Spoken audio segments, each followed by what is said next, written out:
Chaos Theory by Tessa Crowley. Brought to you by Leanne Audio. Chapter 1. To be great is to be misunderstood. Oscar Wilde. For his 10th birthday, Draco asks his parents for a double pendulum. He has to explain what sets it apart from a standard pendulum, because if he doesn't, he's sure they'll get him the wrong present. And that leads to a lengthy conversation about what makes it so special. He spends a frustrating 10 minutes trying to explain chaotic physical systems and dynamic behavior before his mother cuts him off. "Oh," she says, "so it's to help your little experiments." Hearing his work in chaos theory referred to as little experiments by a woman who couldn't tell Edward Lorenz from a hole in the ground is clearly a jab to the ego. He crosses his arms over his chest to announce his displeasure. "My work is theoretical, not practical," he says. "It speaks to your understanding of the field that you think I would actually be able to replicate anything with a physical instrument as imprecise as a double pendulum." "Draco," says his father, in that clipped, world-weary voice designed to make him feel guilty about being so difficult. "What purpose could a double pendulum possibly serve you?" The truth is that it really doesn't serve a purpose, or at least not a practical one. As a mathematician, Draco wants a double pendulum for the same reason historians want a globe. It is a symbol of his chosen field. And beyond that, a double pendulum is, in itself, a reminder of chaos, not just in mathematics, but in life. Something to humble the informed observer to the entropy of the universe. Trust Draco's parents to not understand the value of symbolism. And damn it, he just wants one. Why are they being so difficult? "I bet you wouldn't be this obstinate if I asked for a Newton's cradle." "It certainly would be easier to find than a pendulum." "Double pendulum." "What's wrong with a Newton's cradle?" his mother asks. "That's the same kind of science, isn't it?" "It is not at all the same kind of science," he says shrilly. "The purpose of a Newton's cradle is to demonstrate the preservation of energy. Thermodynamics have as much to do with chaos theory as a C major scale has to do with Mozart's symphonies." "Stop being so dramatic, Draco," his father says as he crosses the drawing room to pour himself a glass of brandy. "Where would we even find one?" "I don't know. Gift shops? Catalogues?"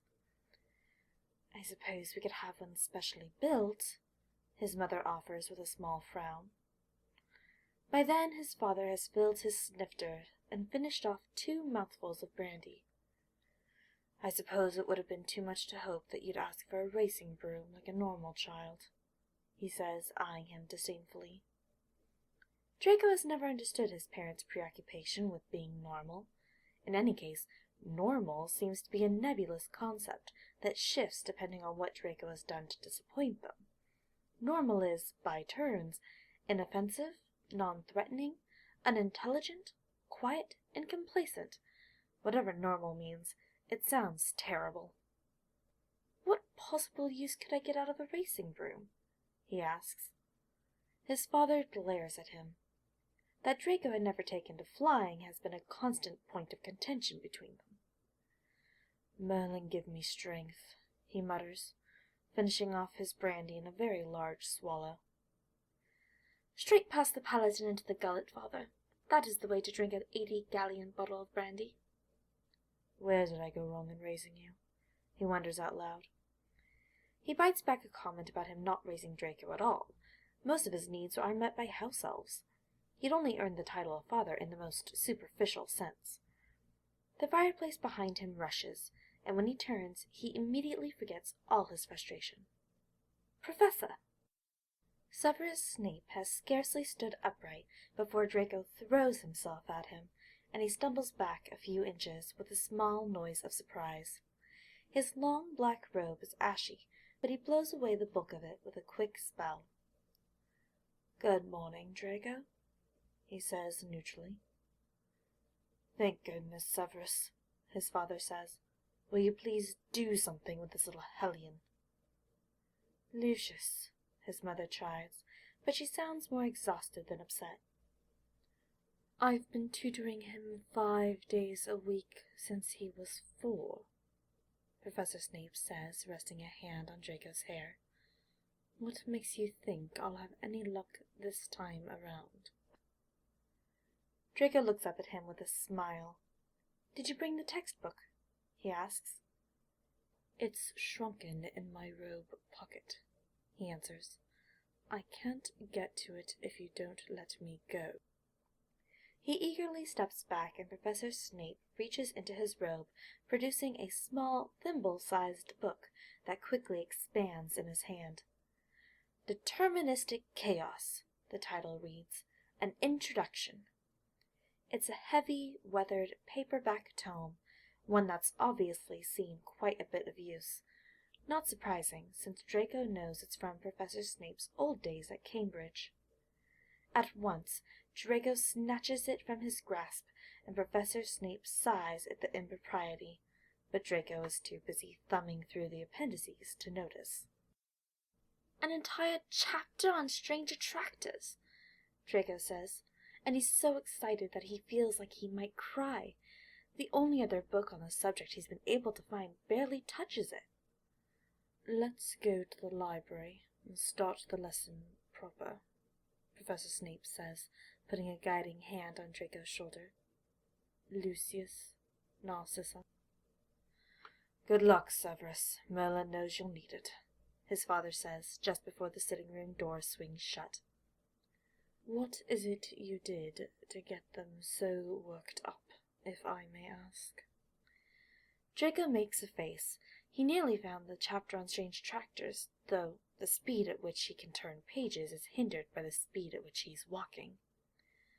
They asked me what I wanted for my birthday. I told them I wanted a double pendulum. Professor Snape sighs. Draco, you must go easier on them. You can't expect them to know what a double pendulum is, let alone where to find one. The question was, what do you want for your birthday? Not, what do you want for your birthday that we can readily comprehend? It's not my fault they're undereducated. They're not undereducated, Draco. You're just... Professor Snape stops short, sighs, and shakes his head. He doesn't bother saying it. There's no need to. They both know, and saying it won't change anything. In any case, they've had this conversation too many times. Professor Snape has gleefully given up trying to make Draco appreciate or even tolerate his parents. What do you even want a double pendulum for? It's a comforting metaphor, Draco answers. I'd like to have one on my desk. You find chaos comforting? I find the certainty of uncertainty comforting. Existence is meaningless, so no one knows what's going on, and we are all eternally at the mercy of an uncaring universe.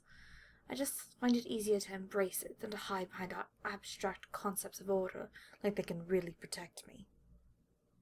You're far too young to be such a nihilist.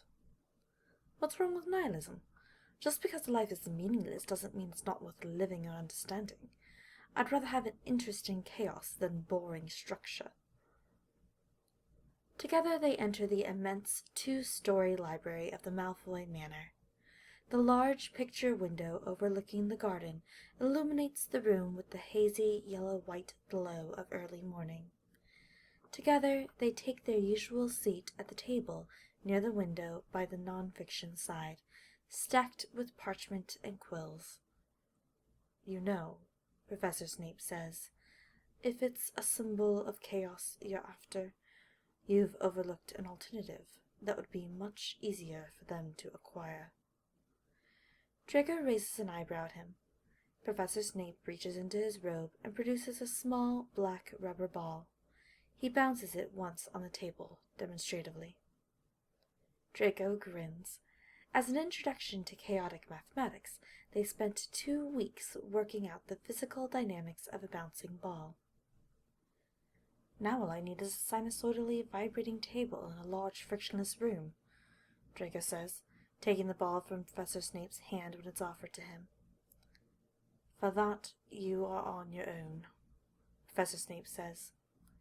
"In the future, Draco, if you want to avoid confrontation with your parents, you should let them do something simple for you." Draco frowns. Psychology was always Professor Snape's area of expertise, not his. How would letting them help me be of any benefit? It would make them feel useful to their otherwise self-sufficient son. Run an experiment for yourself and see. Draco does like experiments. "I'll need a control group," he muses, studying the worn rubber of the ball. "I don't suppose you happen to know where I can get an identical set of parents?" Professor Snape doesn't rise to the joke. "Chapter 8, he says instead. "Let's talk about strange attractors." Smirking, Draco sets the ball aside and picks up a quill.